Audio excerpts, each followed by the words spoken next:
everyone, and welcome to Class Dismissed, brought to you by Freedom Project Academy. I am Katie, and I'm joined today by Jim and Lindsay.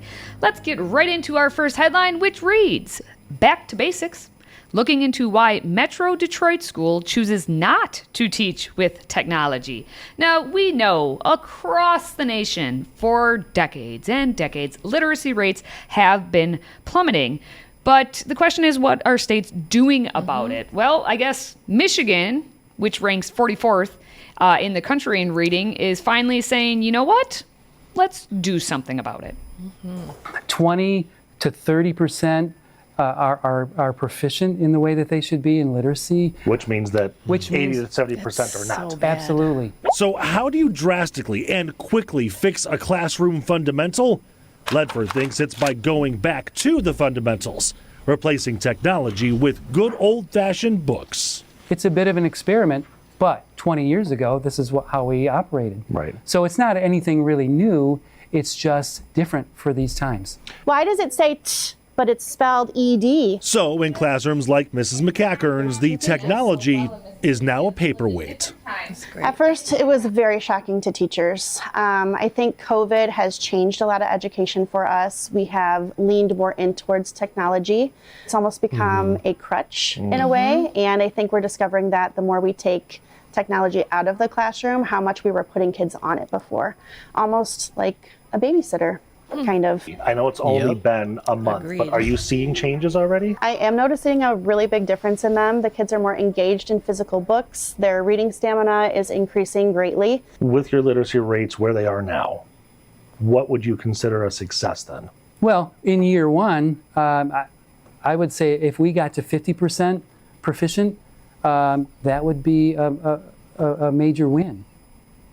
So this is actually a news station, Detroit News, which is doing this whole feature called Turn the Page Michigan. And so they're doing some good investigative journalism and kind of highlighting what is happening across the entire state of Michigan. Again, 44th Michigan ranks in the country in reading. Only 4 in 10 fourth graders are reading at grade level. And you heard that third grade teacher? Yeah. Well, more than 60% of third graders did not pass the state reading exam. And so far, it sounds like all you have to do is give the children some books to read. Pick up a book. Yeah. Do you think that the technology, like as you're both teachers, that it gives kids another excuse not to read something? Whereas like if you're handing them a book, you can't say, my Chromebook isn't charged, or do you guys find that? Well, absolutely. Like if you give them the book and put it in front of them, and especially if you read together in class,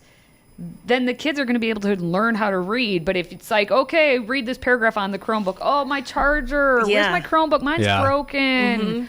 And then are they clicking on other things on the Chromebook instead of being on the page that we're reading? They're never actually like on the correct page. And I think they make a lot of good points in this, and props to this news station for covering this, in that they use it as a crutch. Yes. Many teachers, and I've seen this firsthand, especially within public school. I was a public school, middle school teacher, that they will just put the students on a Chromebook and say, here, figure it out for yourselves and read all this by yourselves, instead of actually going through the content with them. So I thought that was a great point.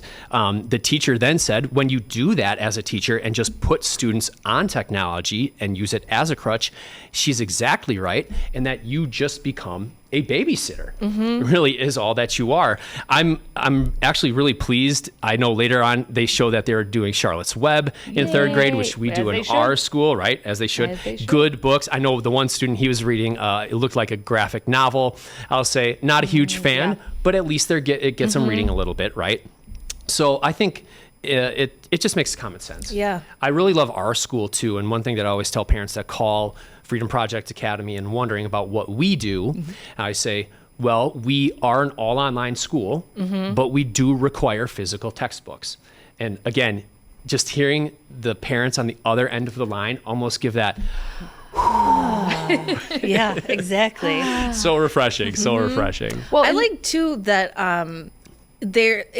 to see a superintendent and teachers just being upfront about like their literacy rates and how behind they are, and instead of making excuses, it's like, okay, let's be proactive, let's make it better.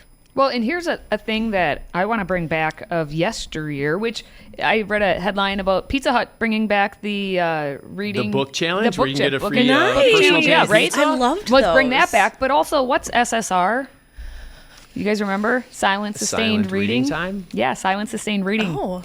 SSR is making a comeback as well. Like, we don't give our students the opportunity to just sit and read. We have 15 minutes. Let's sit and read instead of, oh, class is over 15 minutes. Okay, go on your Chromebooks, do whatever you want. No, it's SSR time. And then at the end of, so many weeks or whatever, you present on what you've been reading because it's a book that you picked out and you want to present. And the younger you get the kids excited about that, being able to present the book that they read, they chose, and no one else got to read it, that's what will hook kids into wanting to read books. Like an actual book report. An actual book report. Yeah. You used to do it back in the day. But I think that's a great point you bring up, Katie, is that the sustained reading time. And she talked about this too, and just reading stamina. Yeah. Being able to read for longer than a 5-minute span of time. Being able to sit down and read a book for 15, 20, 30, even an hour, right? Yeah. I think that's just a great point. I do think it is refreshing to see a superintendent being upfront and honest about what's going on. And actually sounds like he's making a realistic goal. Right. Right, which he's is not, really refreshing as well. We're going to get to 98% Yeah, exactly. after the first year. Yeah. That's not happening. All right, well, while only 4 and 10 fourth graders are reading at a grade level in Michigan, our next story is looking even more bleak in terms of our early childhood and screen time.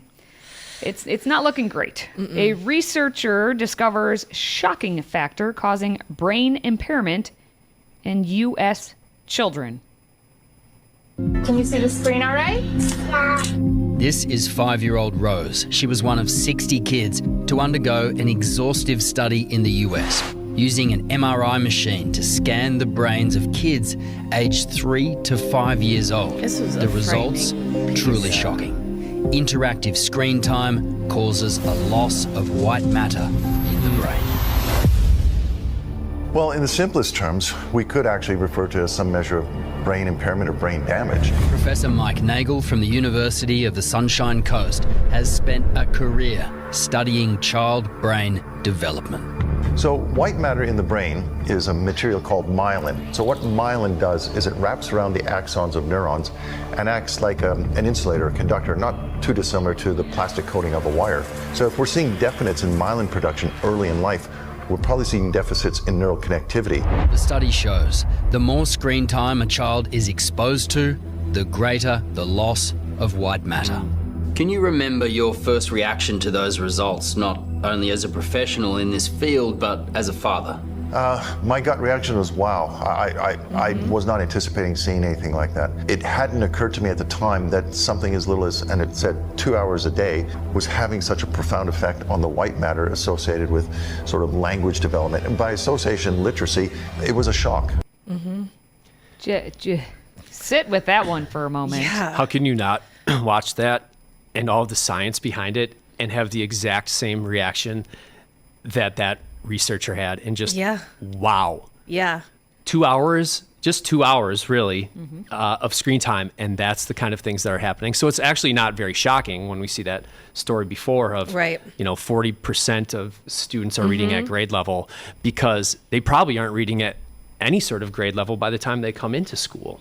Well, and it's just fascinating because they're saying the age is 3 to 5, right? And we are in 2026 now, and with COVID, it makes me just wonder how behind. Yeah. Kids are already behind, but really starting with the COVID babies and moving forward, how much of a detriment we're going to look back in history and be like, look at this time of exactly. not the COVID craze, but that. I looked up what damage to the white matter. It can lead to dementia, cognitive decline, reduced motor skills, include trouble learning new things, slowed thinking. Like it's horrible. It's not, hopefully it can be reversed at a young age. But yeah, I was just shocked when watching this piece. As a parent of young kids, yes, I've talked about this before on this show. Parents, take the phones and the iPads away. If you're in a social setting, tough it out. They might act a little squirrely. Yes. But then live with it. And if someone shames you for it, no, just understand that their mind is not in the right place. No, my peeve is you're at a restaurant and somebody's kid has their YouTube on full blast behind you. Yeah, granted, the child's quiet. I'd like to take that little iPad and hit the parent with it. Ooh, I probably can't. That's not allowed. Out this experiment? Let's go. I do find all these iPads so really sad when you go out. I've said this, that we do not allow our kids to be on a phone or an iPad when out in public. And they're always like frilly. You know, they got their nice pink case. Those kids are always, the students know, or the students, the kids know exactly how to work it. And they're like 2 or 3 years old. Yeah. And what we've talked about this before too in the past of, Gen Zers bringing their parents with them on job interviews. Well, of course they can't talk to anyone. Yeah. We've put them on an iPad since they've been 1 year old. I went to my niece's birthday party this weekend. Yeah. Big party, 20-something kids there, ages like 10 and younger. Okay. Not one kid was on any sort of technology. That's awesome. And you know why? Because it just wasn't offered. Yeah. Right? The 10-year-old kids were outside in the yard playing wiffle ball. Ooh, fun. The girls were dressing up in their little princess dresses, and the other kids, my boys, were just bouncing around in the bounce house. 3 hours. Bounce house? I want to go Why to didn't we get an invite? Thanks a lot, Jim. Yeah, I guess Jim. next time I'll let you know. Yikes. Moving on. All right, well, hey, let's take this to the college campus, where basically maybe there won't be a college campus because more than 440 of the 1,700 private, nonprofit, four-year colleges in the United States are at risk of closing or merging within the next decade. College enrollment has been declining over the past decade, and many institutions are struggling financially. More than 440 of the nation's 1,700 private, nonprofit, four-year colleges are at risk of closing or merging, and that's within the next 10 years. That is according to new projections. If you're investing in something and there's no real return on that investment, it's time to get out.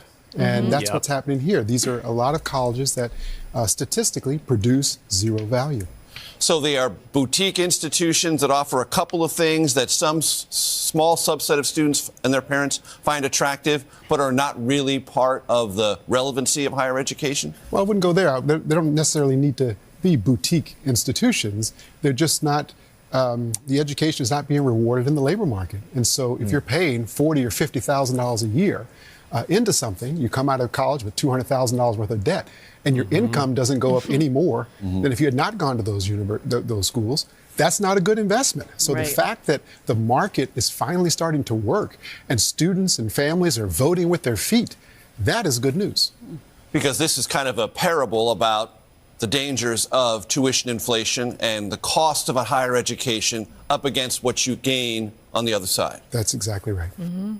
Okay, so I just have to say I don't think it showed it on the ticker there, but Roland Fryer, yes, it says CBS, like correspondent, whatever. Yeah. He's also an economics professor at Harvard. Oh. And it's like, but he's speaking economics. This is it's an economical issue when it comes to this, that these are the nonprofit four-year colleges are the ones at risk because the for-profits certainly are making the profits. But at the same time, a lot of them are like going away from university, period. And so it'll be interesting to see what happens as we continue. Well, my oldest son is starting to look at colleges, and we have this conversation with him all the time. And I don't want to offend anybody talking about like job market and what people get paid, but we talk about like, okay, you want to be a social worker, you have to have a master's. Social workers, unfortunately, don't make that much money. So like he's saying, don't go to a university, don't go to Harvard to become a social worker. Correct. Yeah. And again, I'm not trying to put down they should be paid more and all this, but it's just a conversation that you would think people would have already been having. Like, why is this? It just seems like common sense to us, but I don't know. I looked up on Investopedia.com the worst rate of returns for college degrees, social work. Really? 2. Yeah. And again, if you went to one of these private nonprofit schools and you came out with $100,000 in debt, and now you're supposed to give other people advice, that's got to be really hard. You know, because personally, you're under a ton of stress already as that. I think this goes far beyond just the private nonprofit schools. I know, I think we both went to, the UWO here in Wisconsin. When I was going there in the 2010 era, there was around 13,000 students. Now it's in half. Right? That's just the public university. I think more and more people are starting to see that the universities, and especially with all these gen ed classes, the return on investment is just not there. Right now, look this up, student debt in the United States is at $1.8 trillion. That's insane. That's insane. So here's the thing that's so insane is like our generation was told, go to college, get a good job. Right. We were sold that bag of tricks. And so now all of us are like, oh, okay, we're looking back at the next generation saying, you guys, time out. Do you know what you actually want to do upon graduation with said degree? If you do, and that to get that job that you want requires a degree, okay, but you better think long and hard about it. Because there's plenty of stuff you can do at even a technical college, 2-year program, 1-year program, start making money, earn a living, and not be in debt. Yes, agreed. Right.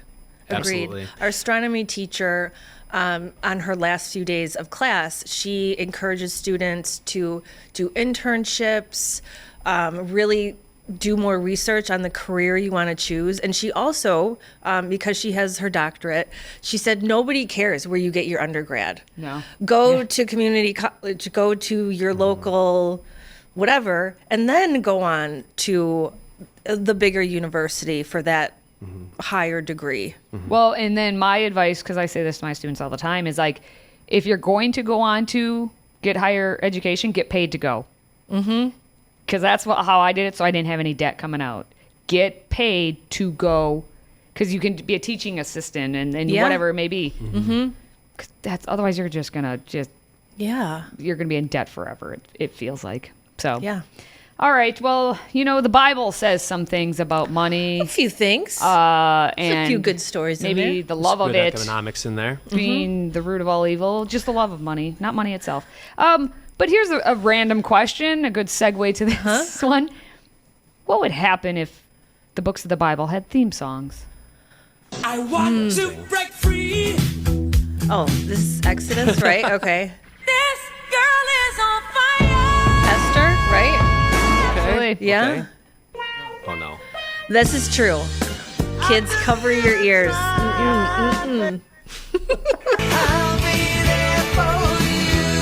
That's a good picture, that. It's the final countdown. Oh, that's the best one. Oh, for sure. There's no other better song for that. So I was thinking, I came up with a few of my own. Did you know? Yeah. Really? Ooh. Okay. I want to guess. Think, let's see here. I wrote them down. Jonah. Could be Man in the Mirror by Michael Jackson or Little Mermaids Under the Sea. Okay. Job could be Everybody Hurts by R.E.M. or Give Me Shelter by the Rolling Stones. That's going to be in my head. Jim, do you have any? Yes, actually, Lindsay, I do. Thanks for asking.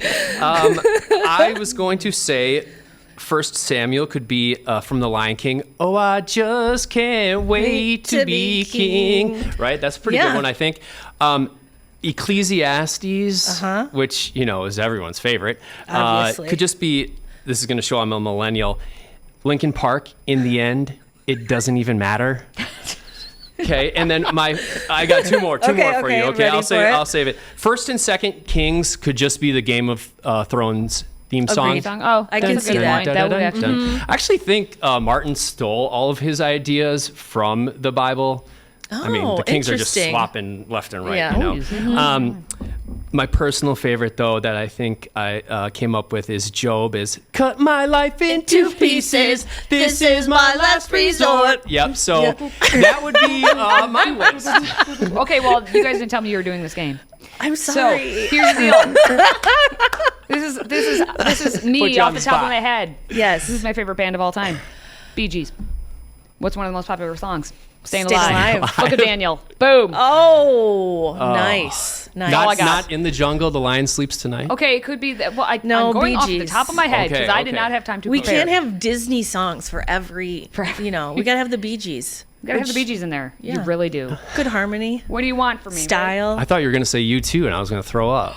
Oh, we'll talk. Jim. We'll talk another day. I'm glad you're sitting over there. All right, then. Freedom Project Academy is now enrolling students for the fall, and we are spotlighting the incredible teachers who make it all happen. And this week, we are going to highlight Mrs. Farron Brinley, one of our outstanding science teachers. Here's a sneak peek. I'm Farron Brinley. I teach marine biology, chemistry, and 6th grade science. We have 3 young sons, so our home is really full of action and fun all the time. Yes, I love that we have the faith is aligned in with all of our content. And so as a science teacher and somebody who grew up in a public school education, I didn't get that faith alignment component. I learned like faith at church, and then I learned the science at school.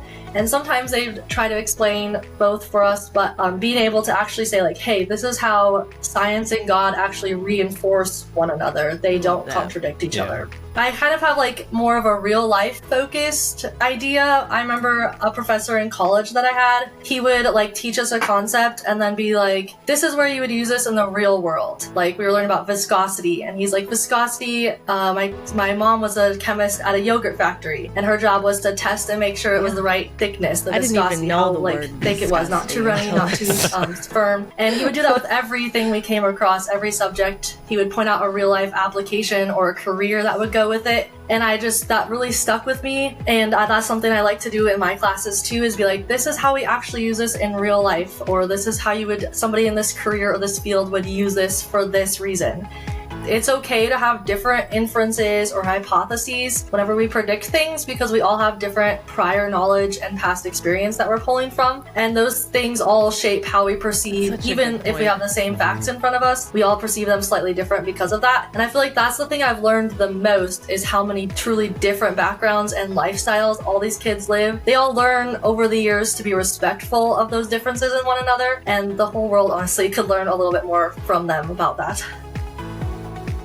That's so amazing. Mrs. Brindley really, truly is a phenomenal teacher. And I think she brings up just some great points here about FPA and in her class specifically, right? The real world examples, which I know you'll talk about a little bit, but that faith and science, they aren't in disagreement with one another. That God's word speaks to every aspect of life, and that they are actually in agreement with one another. I also think too, she talks about here what is true diversity, and which is diversity of thought. Yeah. And she's just a phenomenal teacher. I've never heard anything but great things about Mrs. Brindley. She did in her class. A couple class previews, and I watched her 6th grade science, and it starts out about centripetal force, and she's a farm girl.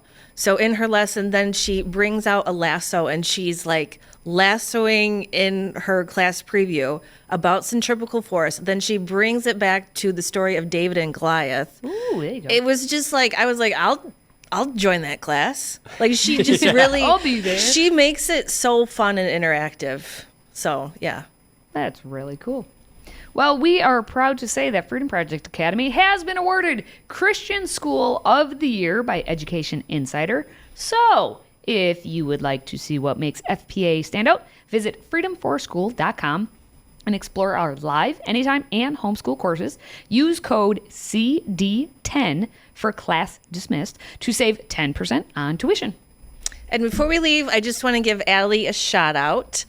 She shout sent in a out. review. She said, I absolutely love watching Class Dismissed and hearing y'all's opinions on the things you talk about. When I watched the Class Dismissed episode where y'all talked about most of Gen Z not driving, it really surprised me. I'm 13, turning 14 in October, and have been driving around where I live, I think almost a year now, with my mom in the passenger seat. There you go. Thank you for doing the show Class Dismissed. It's entertaining and informing all at the same time. Thank you, Allie. That's awesome. And we love hearing and receiving comments like this. All you have to do is visit classdismissed.tv, and there's a comment box on the page if you want to send one. And if you have any negative comments, you can say, "Attention, Jim." Attention, Jim. Oh, no. I mean, I'm going to get so many It's YouTube comments. Oh, man. yeah, you are. All right. Well, that is going to wrap things up for today. If you enjoy the show, please subscribe to our YouTube channel or follow the podcast on Apple and Spotify. You can find all of the links at classdismissed.tv. We will be back next Tuesday with another great conversation. For Jim, Lindsay, and myself, have a great week. Check out FPA. And until next time, class dismissed.